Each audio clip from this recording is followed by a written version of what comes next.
Bésame un...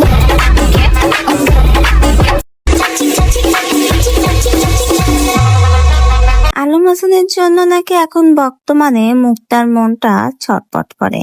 তাই তো আর থাকতে না পেরে এবার শেষমেশ আলম হাসানকে ইঙ্গিত করে একটা ভিডিও শেয়ার করেছে এবং সেই ভিডিওতে মুক্তা লিখেছে তার মনটা নাকি এখন শুধু ছটফট করে। তো ভাই বুঝতেই পারছেন ডিভোর্সের পর এখন যে মুক্তা আবারও আলম হাসানের কাছে ফিরে যেতে চাচ্ছে সেটাই হয়তো তার এই পোস্টের মাধ্যমে বুঝিয়ে দিচ্ছে। না আলম হাসানকে খোঁচা দিয়ে কষ্ট দেওয়ার জন্যই এরকম পোস্ট। অনেকে কিন্তু বলছে যে মুক্তা নাকি আলম হাসানকে কষ্ট দেওয়ার জন্য এখন এই সকল পোস্ট করছে, যাতে আলম হাসান এই সকল পোস্ট ভিডিও দেখে কষ্ট পায়।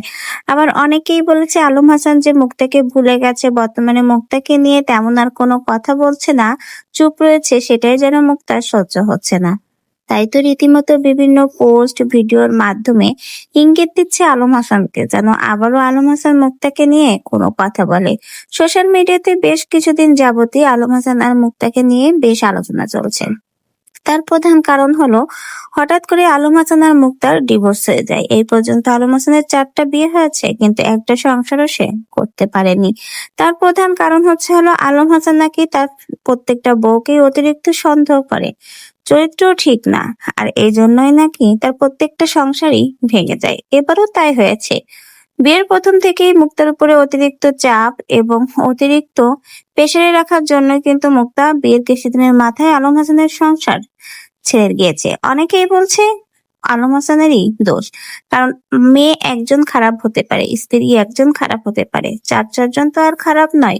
তা না হলে আলম হাসানের একটা বউ কেন টিকবে না? তো ভিউয়ার্স, এরকমই কিন্তু মন্তব্য চলছে আলম হাসানের সংসার থেকে মুক্তা চলে যাওয়ার পর থেকে। তার মধ্যে আবার মুক্তা আর আলম হাসানের ডিভোর্সের পর দেখা গেছে মুক্তা কিন্তু বেশ ভালো স্বাধীন জীবনযাপন করছে, কিন্তু আলম হাসান বেশ কিছুদিন যাবতই বেশ মনমরা ছিল, হয়তো তার এই সংসারটাও টিকলো না সেই টেনশনে।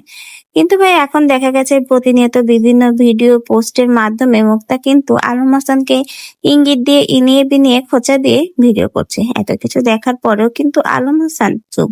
তাহলে কি আলম হাসান অনুতপ্ত, না কোনো কারণে মুক্তা চলে যাওয়ার জন্য কষ্ট পেয়েছে? আপনাদের কি মন্তব্য? এত কিছু হয়ে যাওয়ার পরেও এতভাবে আলম হাসানকে খোঁচা দিয়ে মুক্তা ভিডিও করছে, এত কিছু দেখার পরও আলম হাসান কেন চুপ আছে? এ বিষয়ে আপনাদের কি মন্তব্য? আপনাদের মন্তব্য কমেন্ট বক্সে জানিয়ে যেতে ভুলবেন না।